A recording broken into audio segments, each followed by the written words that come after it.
आप मुख से भगवान का नाम नहीं लिए, आपने माला पकड़कर भगवान का भजन नहीं करा, आप किसी देवालय, शिवालय, मंदिर में जाकर भगवान के मंत्र को नहीं जप पाए, नहीं जपा,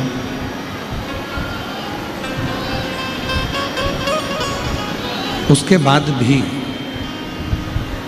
हम ना भगवान के मंदिर गए, ना हमने मंत्र जपा, ना हमने जप किया, उसके बाद भी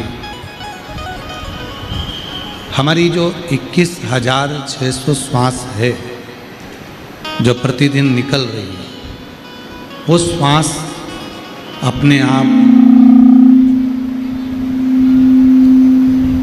जब हमारे शरीर से निकलती है और हमारे शरीर में प्रवेश करती है, तब वो श्वास अपने आप ही भगवत भजन करती है। उसको कहते हैं आजपा जप। ना हमने जप किया, ना हमने मंत्र पढ़ा, ना हमने माला पकड़ी, ना हमने कोई साधना करी, उसके बाद भी हमारी भीतर की जो जिह्वा है, घट की जो जिह्वा है, जो हमारी आने जाने वाली 21,600 श्वास है, उसमें हम जो अपने आप जप कर रहे हैं, वो हमारा आजपा जप है।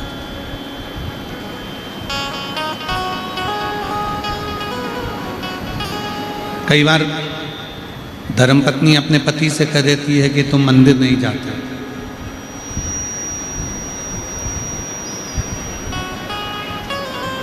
कई बार धर्मपत्नी अपने पति से कह देती है कि तुम मंदिर नहीं जाते, कभी भगवान को जप नहीं करते, कभी मंत्र नहीं बोलते, कभी भजन नहीं करते, कभी कीर्तन नहीं करते, कभी नाम जाप नहीं करते।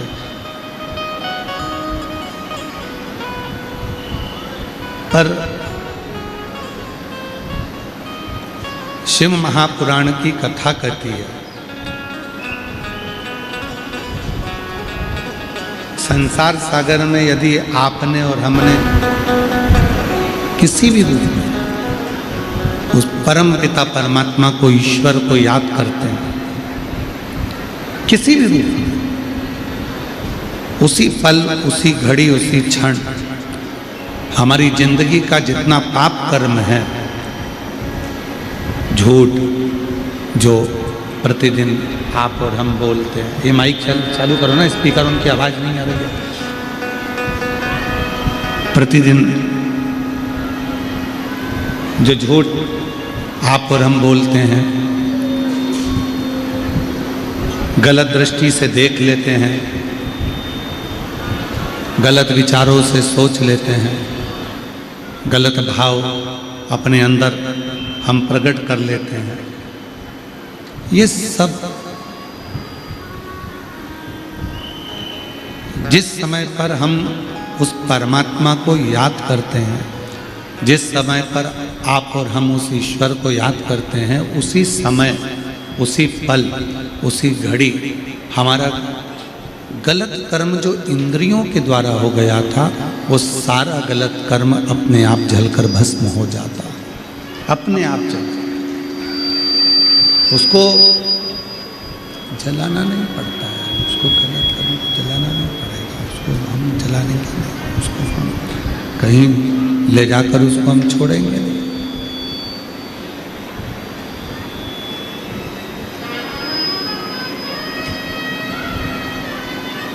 रे मत बुरे कर्म कर बंदे, वरना पछताएगा।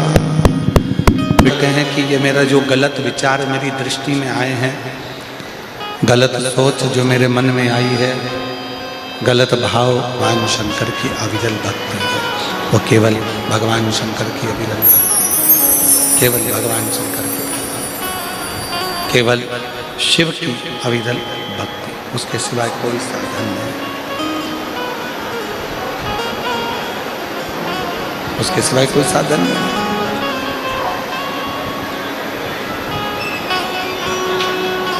कितना सुंदर कहा है,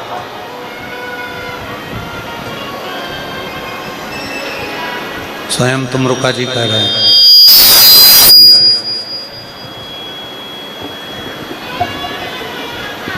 तुमरुका जी चंचुला देवी से कह रहे हैं, चंचुला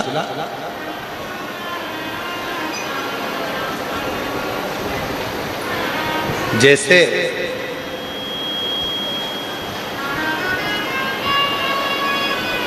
गंगा के तट पर पड़ी हुई बालू रेत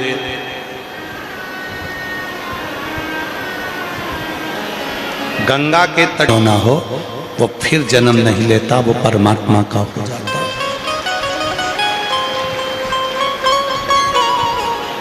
जरा विचार करिएगा, भीतर सोचे। इसको बढ़ा दे बाबा, अंदर के स्पीकर बढ़ाओ, और जितने स्पीकर अंदर पंडाल में लगे हैं उसको भी बढ़ाइए।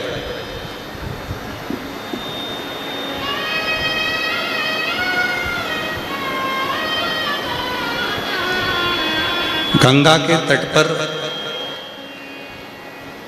जो बालू रेत पड़ी हुई है, और गंगा के तट पर पड़ी हुई बालू रेत का एक कण आप उठा लीजिए, बस अब मत कर कुछ भी उसमें। गंगा के तट पर पड़ी हुई बालू रेत का एक कण उठा लो, उस कण के बराबर गंगा का जल यदि हमारे मुख में गया तो पुनः हमारा इस संसार सागर में जन्म नहीं होता। अब दूसरी बात क्या लिखी शिव महापुराण के अंदर, तुमरुका जी क्या कर रहे हैं कि गंगा की तट पर पड़ी हुई बालू रेत का एक कण के बराबर गंगा जल यदि हमारे मुख में जाता है तो हमारा पुनर्जन्म नहीं होता। और यदि प्रश्न मन में बहुत खलता,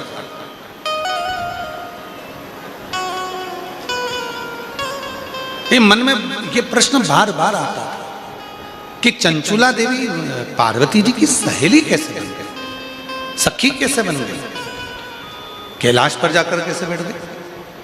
तब 2 दिन से हम इस प्रश्न के उत्तर को ढूंढने का, अपने मन में आए हुए प्रश्न को ढूंढने का प्रयास कर रहे थे उत्तर को। तब जाकर आज मत्स्य पुराण में इसका उत्तर मिला, और मत्स्य पुराण में ये उत्तर मिला कि गंगा जी के तट पर पड़ी हुई बालू रेत का एक कण उठा लो, और उस कण के बराबर यदि गंगा जल मुख में चले जाए तो फिर वापिस संसार में जन्म नहीं होता। और दूसरी बात लिखा कि कहीं शंकर के नाम को, शिव के मंत्र को या शंकर की कथा को एक अंश श्रवण कर ले तो वो जन्म तो नहीं लेगा, पर शंकर का परम भक्त होकर उसी के धाम में निवास करने लगेगा। ये प्रश्न मन में ना जाने, हम तो कहेंगे दुधनाल गांव की भूमि में कुछ ऐसा प्रताप है, दुधनाल गांव की भूमि में कुछ ऐसा प्रताप है कि यहाँ कथा कहीं ना कहीं से ऐसी प्रश्न भी अपने मन में आता है। उस पहले नंबर की जो कथा थी, 2 कथा हुई वहां, तो पहले नंबर की जो कथा थी उसमें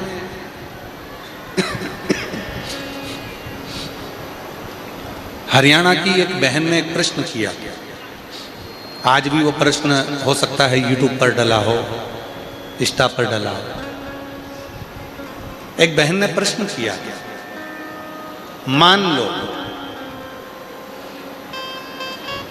मेरा पति मंदिर में बैठकर तू जल चढ़ाती है, तेरे शरीर में मंदिर की रज लग जाती है, धूल लग जाती है, मिट्टी लग जाती है, वो रज जब कपड़े में लगकर आती है, और कपड़े में लगी हुई वो रज जब तू घर में आकर आटा उसनती है, चावल धोती है, दाल बनाती है, सब्जी काटती है, 1-2 बार तो तू साड़ी से अपने हाथ को पल्लू से 2-1 बार तो पोंछ लेती होगी, और वही मिट्टी वही रज उसके भोजन में जब जाती है तो उसका कल्याण मेरा महादेव अपने आप कर देगा।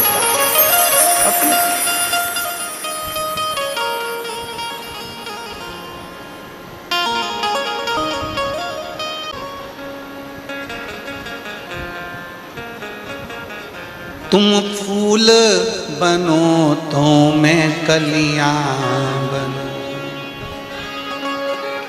तुम फूल बनो तो मैं कलियां बनूं, खुशबू में मिलेंगे ओ भोलिया, खुशबू में मिलेंगे ओ भोलिया, तेरे संग में रहूंगी ओ भोलिया, तुम चंदा बनो तो मैं तारे बनूं, तुम चंदा बनो तो मैं तारे बनूं, तुम चंदा बनो तो मैं तारे बनूं, तुम चंदा बनो तो मैं तारे बनूं, आकाश में मिलेंगे ओ भोलेनाथ, आकाश में मिलेंगे ओ भोलेनाथ। अब अपने लिए वहां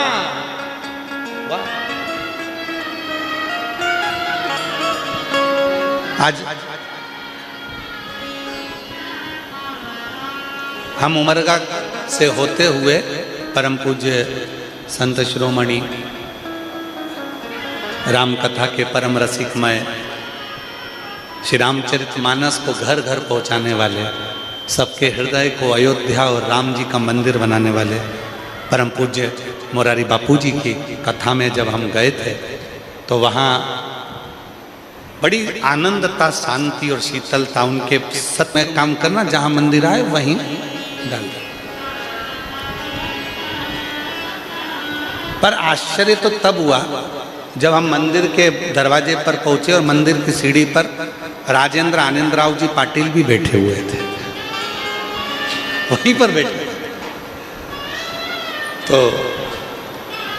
फिर हमारे चित्त में आया कि कहीं ना कहीं किसी न किसी रूप में पाटिल जी ने कथा सुनी, महादेव जी के दरवाजे पर आकर बैठे, तो महादेव ने कृपा कर कर कहीं इस बालक पर करुणा कर दी जो एक भक्त को भगवान की कृपा से निमंत्रण देकर बुलाया, और भगवान पाटिल परिवार के पुत्र के द्वारा फिर हम उस महादेव के मंदिर में उमरगा गए।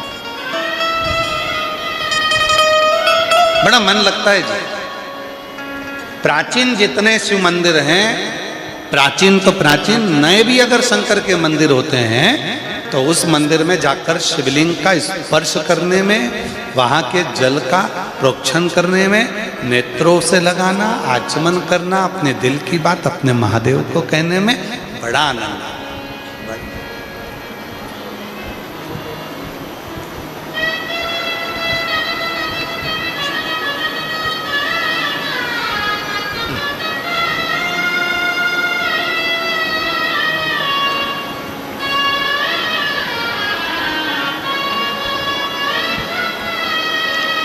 अब वहां पर 3 मंदिर थे। कौन कौन गया? उमरगा महादेव मंदिर। एक ही मंदिर में कितने मंदिर हैं? बोलो बोलो, जम के बोलो। 3 मंदिर। सामने वाला भगवान विष्णु जी का, फिर इधर ब्रह्मा जी का, इधर शिव जी का।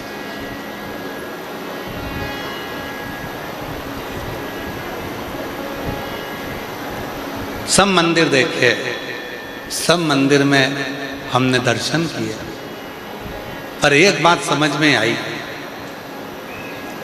एक मंदिर में तो थोड़ा सा ताला लगा था, दूसरे मंदिर में भी ताला लगा था, पर जिसमें मेरा देव अधिदेव महादेव बैठा था वहाँ हर कोई अंदर जा रहा था, एक लोटा जल चढ़ा रहा था, बड़े प्रेम से शंकर के इतने बड़े शिवलिंग को छू रहा था और आ रहा था।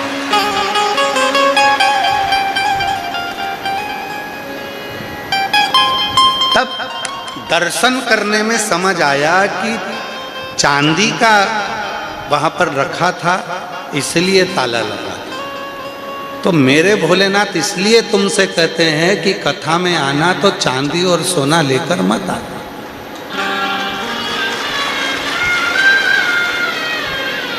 जैसे मैं बैठा हूं, क्या चोर के ले जाएगा? ले जा भस्म, बेलपत्री, पानी, फूल, धतूरा, क्या लेकर जाएगा?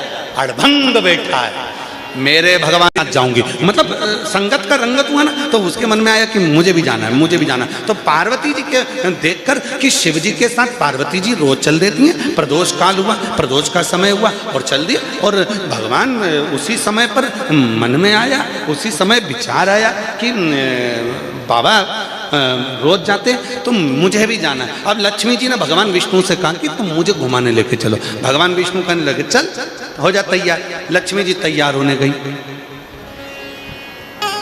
तैयार होकर दरवाजा बंद करा, खिड़की बंद करी, फिर दरवाजा बंद करा, फिर खिड़की बंद करी, फिर दरवाजा बंद करा, फिर खिड़की बंद करी, फिर दरवाजा बंद करा, फिर खिड़की बंद करी। सब दूर से बंद कर कर लक्ष्मी जी जब आई तो रात हो गई। इतने में भगवान के सामने आकर, इतना अंधेरा, इस अंधेरे में घूमने जाएंगे? भगवान बोले तू ही लेट आई। लक्ष्मी जी ने भगवान विष्णु से कहा प्रभु ये बताओ कि मुझे दरवाजे बंद करने में इतनी देरी हो गई और शंकर भगवान तो रोज रोज पार्वती को घुमाने ले जाते हैं, उनके यहाँ दरवाजे बंद नहीं करते क्या? इतने में भगवान नारायण ने कहा उनको भय नहीं है, जब दोनों घूमने जाते हैं तो अपने गले का से नाग उतार कर दरवाजे पे छोड़ जाते हैं। किसके बाप में दम है अंदर, किसके पिता में बल है, आओ अंदर। दरवाजे पे बैठा है वासुकी ने, कौन अंदर जाएगा? महाराज कौन भीतर जाए? अब अंदर जाए भी तो जाए कौन, भीतर जाए भी तो जाए कौन? शिव क्या है? दरवाजा नहीं है उसके यहाँ, उसके यहाँ दरवाजा है। वो दरवाजा रखता ही नहीं है। क्यों? जो घर का बुजुर्ग होता है, घर का जो बड़ा होता है, घर के प्रदोष काल में शिव जी की आराधना करना चाहिए। प्रदोष काल में भगवान शंकर के मंदिर जाना चाहिए। प्रदोष काल में शिव जी के मंत्र का जप करना चाहिए। बन सके तो प्रदोष के दिन, प्रदोष काल में शंकर के मंदिर जरूर जाना चाहिए। ये प्रदोष काल का इतना महत्व क्यों है? प्रदोष काल का इतना महत्व क्यों है?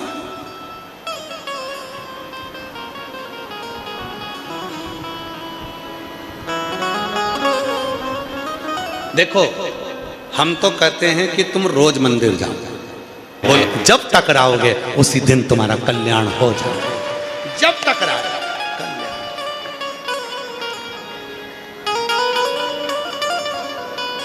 तुम नदिया बनो तो में धारा, तुम नदिया बनो तो में धारा, पानी में मिलेंगे ओ समुद्र में मिलेंगे ओ तेरे संग में रहूंगी ओ तेरे संग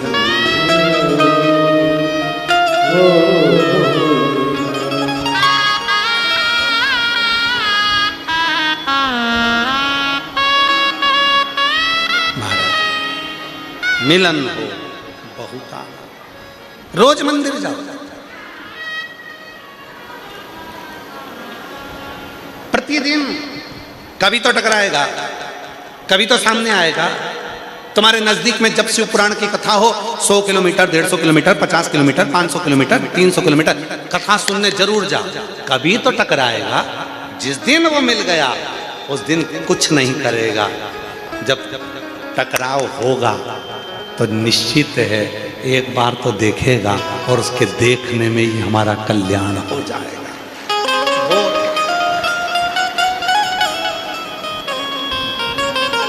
वो एक लाइन है ना महाराज, आ बैठ मेरे पास तुझे देखता हूं, बैठ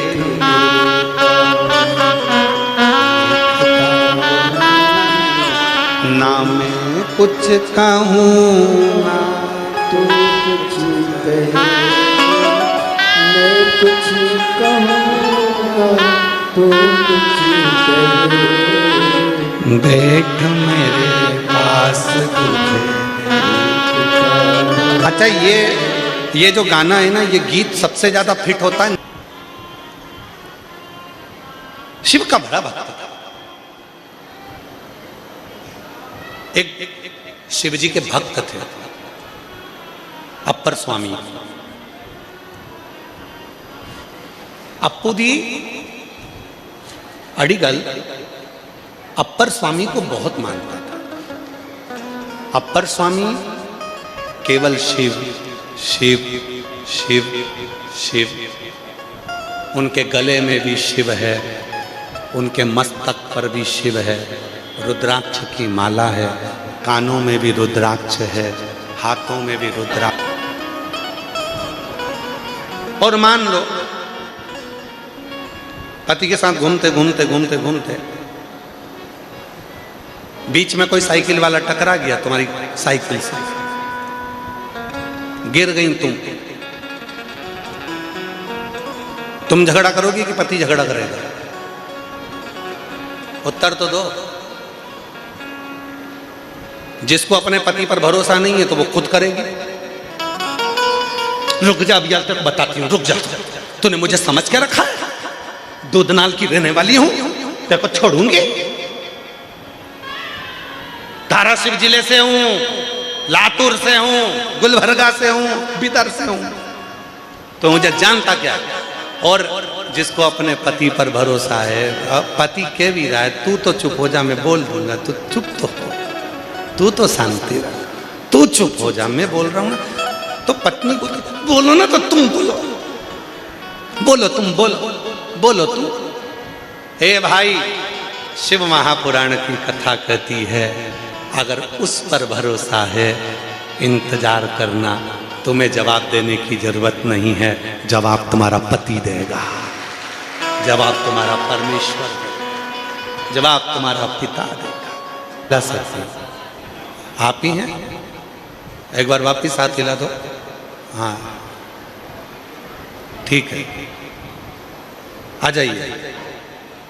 गुरुजी, मेरी दो बहनें दोनों अपाहिज हैं जन्म से। गुरुजी, ना वो चल पाती ना वो सही से बैठ पाती। गुरुदेव,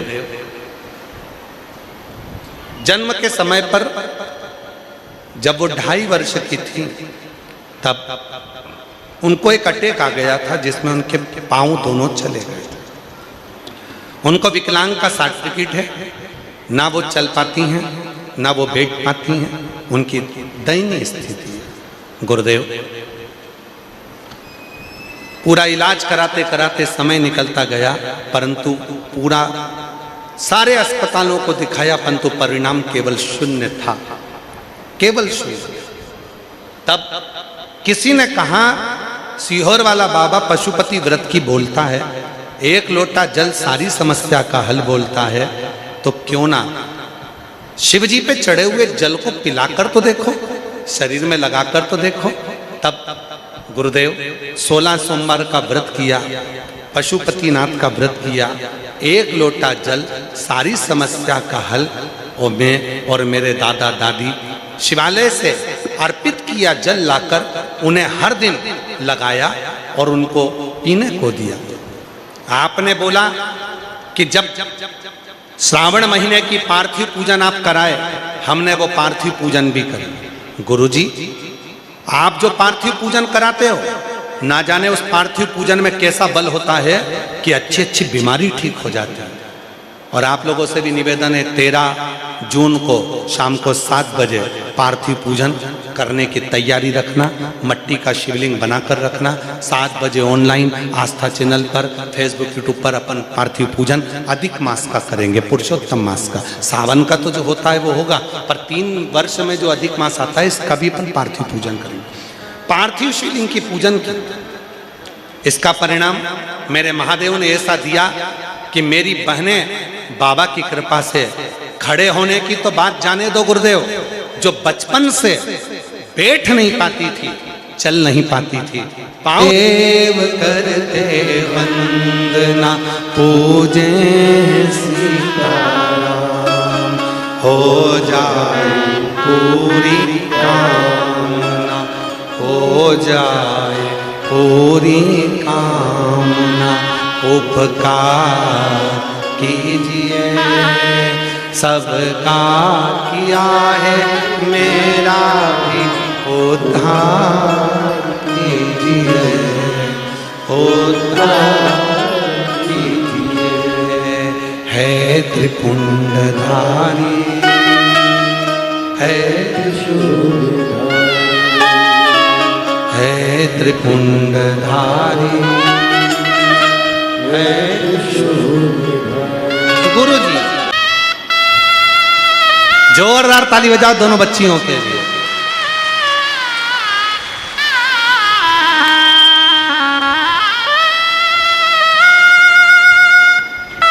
जो पलंग से उठ नहीं सकती थी,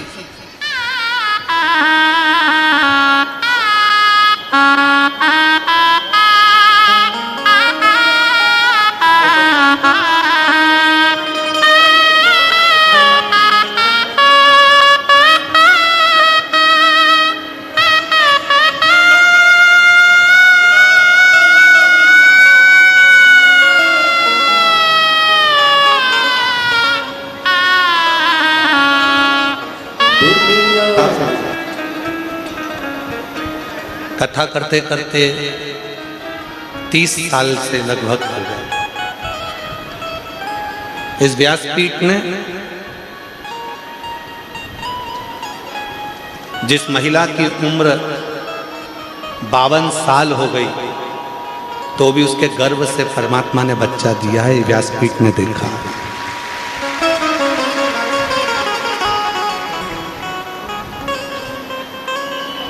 जो कहकर गई थी कि मुझे परीक्षा लेना है और मुझे एक बच्चा नहीं मुझे 3 चाहिए, और मेरे भोलेनाथ ने एक को 3 भी दिए हैं, एक ही गर्भ से।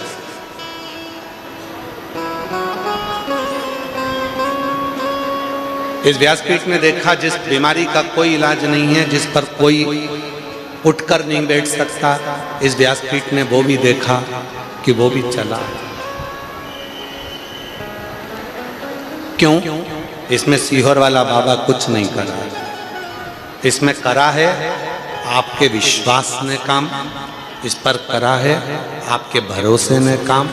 आपने जो 1 लोटा जल चढ़ाया और शिव महापुराण की कथा सुनने में दिल लगाया, मेरे बाबा ने तुमको निहाल कर दिया, निहाल। जो मन तुमने लगाया है कथा,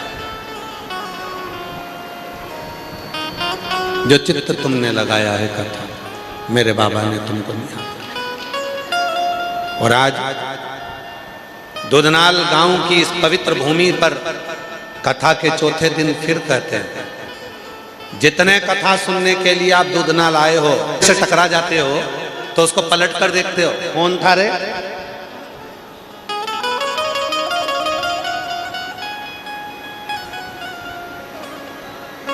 निगाहें टकराती है तो भी असर कर जाती है, इंसान टकराता है तो भी असर कर जाता है। जब तुम रोज रोज महादेव के मंदिर में 1 लोटा जल चढ़ाने जाओगे, एक दिन वो नंदी पर बैठकर आ रहा होगा, तुम पैदल, तुम्हारे हाथ में 1 लोटा जल होगा, वो उधर से आ रहा होगा, तो इधर से जा रही होगी, और बीच में जब मिलन होगा, मुस्कुराकर जब तुम उससे टकरा जाओगे, तब वो कृपा की दृष्टि कर देगा और तेरी झोली खुशियों से।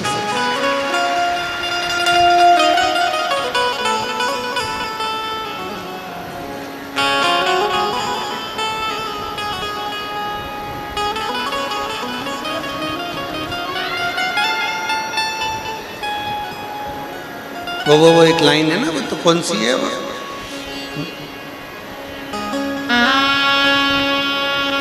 मैं तो मंदिर को जा रिया था, लोटा भर जल चढ़ा रिया था,